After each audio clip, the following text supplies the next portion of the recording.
आज बात करते हैं हम बिहार की। बिहार पर बात करने के लिए, बिहार के बारे में बात करने के लिए हमारे पास कुछ वजहें हैं।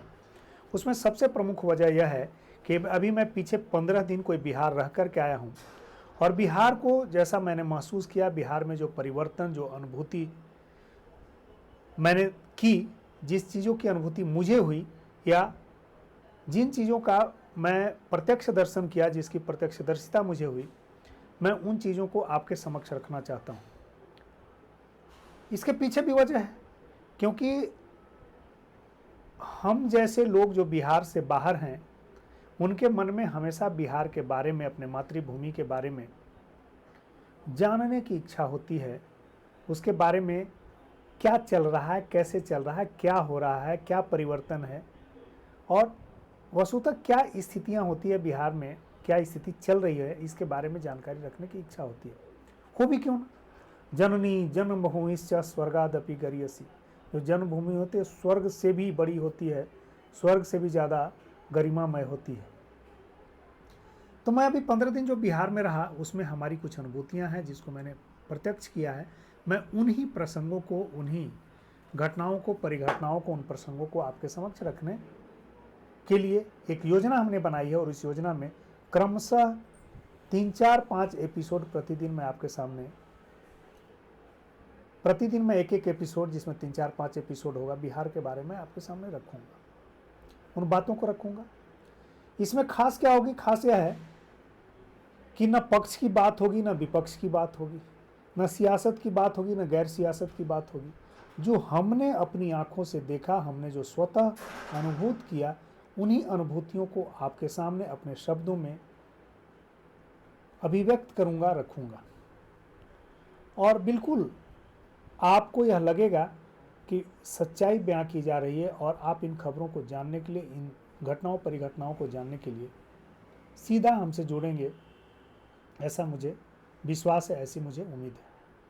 नमस्कार, मैं Rakesh Kumar, the untold stories bye Rakesh Kumar YouTube channel में आप सभी दर्शकों का हार्दिक अभिनंदन और स्वागत। मैं पीछे कोई 1 महीने से कोई एपिसोड लेकर के नहीं आ रहा था, कोई वीडियो नहीं बना रहा था। इसके पीछे वजह यह थी कि मैं 15-17 दिन बिहार में बिताया। वहाँ मैं प्रतिदिन जो अनुभूत करता था, जो मैं आपको बताना चाहता, जिन चीज़ों से आपको जोड़ना चाहता था, तो मेरे पास सिस्टम नहीं था जिससे कि मैं आपको सीधा जोड़ सकूं। एक वजह तो यह थी। दूसरा, फिर भागदौड़ की भी स्थिति थी। आदमी जब अपने गांव घर में जाता है, अपने परिवार के बीच में जाता है, तो कई काम जो पेंडिंग होते हैं, कई काम जो बचे बकाए होते हैं, जिनको करने के लिए जाता है, तो उसको पूरा करने की ताक होती है। फिर उतना दिन बाद घर जाने के बाद जो अपने हित हैं, परिजन हैं, कुटुंब हैं, मित्र हैं, उनसे मिलने की भी व्याकुलता होती है और उसमें जो है समय गुजर जाता है। एक सीमित अवधि के लिए जाना होता है। प्रवास की यह सुखद और दुखद दोनों घटनाएं कि एक सीमित अवधि के लिए आप अपने जन्मभूमि की ओर जाते हैं, अपने मातृभूमि की ओर जाते हैं। तो उस सीमित अवधि में आपको हर चीज़ों को समेटना होता है। आपको मित्रों से मिलना होता है, आपके घर के सारे झंझट होते हैं, उसको पूरा करना होता है। कुछ जो काम के लिए आप जिस उद्देश्य से गए हैं उसको भी निपटाना होता है। और अभी बिहार में एक जो सबसे बड़ी स्थिति है, जो ज़मीन का डिजिटलाइजेशन हो रहा है बिहार में, उन वजहों से जो हर बिहारी को, हर बिहार के लोग को जो बिहार से बाहर हैं और जिनके पास थोड़ी बहुत भी भूमि है, ज़मीन है, उन्हें बिहार जाने की मजबूरी है, क्योंकि उन्हें अपने कागजातों को, ज़मीन के जो दस्तावेज हैं, उसका डिजिटलाइजेशन कराना, ऑनलाइन कराना, जिसको राजस्व विभाग, बिहार सरकार के राजस्व विभाग की भाषा में भूमि परिमार्जन कहते हैं। वैसे तो मैं बिहार नियमित अंतराल पे जाते रहता हूँ। इस बार जाने की जो खास वजह थी वह भूमि परिमार्जन के लिए जो है मुझे जाना था। जो लोग बिहार से जुड़े हुए हैं और भूमि परिमार्जन से जिनका वास्ता पड़ा है, उन्हें यह पता होगा कि कितने चक्कर लगाने पड़ते हैं अंचल कार्यालयों के। और आज के समय में जो तंत्र है बिहार का, उस तंत्र में जो पदानुक्रम है भ्रष्टाचार का, या पदानुक्रम है, अगर यूँ कहें कि पदानुक्रम है जो आम जनता को परेशान करने का, उस पदानुक्रम में उस हायरार्की में हर अधिकारी एक दूसरे पर भारी है। परिमार्जन के लिए सबसे पहले आपको संपर्क करना पड़ता है हल्का कर्मचारी से, जो कि अंचल कार्यालय का एक हिस्सा होता है, जो रेवेन्यू क्लर्क होता है। हल्का कर्मचारी का मतलब अंग्रेजी में रेवेन्यू क्लर्क। वह पंचायत का रेवेन्यू कलेक्शन करता है, जिसको मालगुजारी आप कहते हैं। वो मालगुजारी का कलेक्शन करता है। और भूमि का, जो आपके भूमि का सरकारी दस्तावेज जो समेटने का काम है, जो कस्टोडियन होता है, वह हल्का कर्मचारी होता है। तो सबसे पहले अगर आपको परिमार्जन कराना है, आपका परिमार्जन नहीं हुआ तो आपको संपर्क करना पड़ेगा हल्का कर्मचारी से। हल्का कर्मचारी को आप हल्का मत समझिए। हल्का कर्मचारी आज के समय सबसे भारी है। वह कहने को हल्का कर्मचारी है, रेवेन्यू क्लर्क है, और हल्का जो ग्राम होता है उसको मध्यकाल में हल्का कहा जाता था। वह हल्का आज के समय, वह हल्का कर्मचारी आज के समय में सबसे भारी और सब पर भारी है। क्योंकि इसके पीछे की वजह है कि सबसे भारी बनाने में उन सारे अधिकारियों का हाथ है जिनको उससे कुछ प्राप्त होता है। यानी जो बहती गंगा का स्रोत है वह हल्का कर्मचारी से क्रमशः अंचल होते हुए ऊपर तक जाता होगा, ऐसा मैंने अनुभूत किया। तो मुझे जिस हल्का कर्मचारी से काम था, मैं उससे जब संपर्क किया तो उसने मुझे कई नसीहतें दी। उसने मुझे पहली नसीहत दी कि आप जो है मुझे 11 से लेकर के 2 तक के बीच में ही फ़ोन कर सकते हैं। मैं ना फ़ोन किसी का उठाता हूँ, चाहे वो अधिकारी हो, कर्मचारी हो, मंत्री हो, न मैं किसी का फ़ोन उठाता हूँ, न फ़ोन उठाना मुझे बर्दाश्त है। आप अननेसेसरी, अनावश्यक रूप से मुझे परेशान न करें, यह मैं आपको हिदायत देता हूँ। हमने कहा कि कर्मचारी जी, मुझे अपने ज़मीन का जो है परिमार्जन कराना है, उसको डिजिटलाइजेशन कराना है। वैसी स्थिति में हमें क्या करना होगा? तो आप आइए और संपर्क कीजिए। मैं भागा भागा अंचल कार्यालय गया। मैंने पता किया हल्का कर्मचारी होते कहाँ हैं। तो कुछ लोगों ने जो सिद्धांत की बातें बताए, उस सिद्धांत के अनुसार से हर हल्का कर्मचारी को पंचायती राज सरकार भवन जो हर पंचायत में बना हुआ है, उस पंचायत में 3 से 4 दिन उन्हें वहाँ रहना होता है।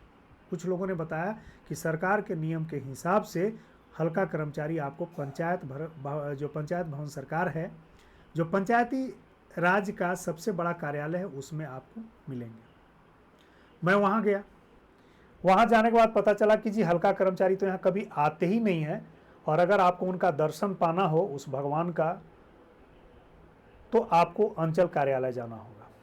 मैं वहाँ से भागा भागा अंचल कार्यालय पहुँचा। जब मैंने वहाँ फ़ोन किया तो पहले तो फ़ोन उठाने से मना, मतलब फ़ोन उठाया ही नहीं। मना क्या करेंगे, फ़ोन उठाया ही नहीं।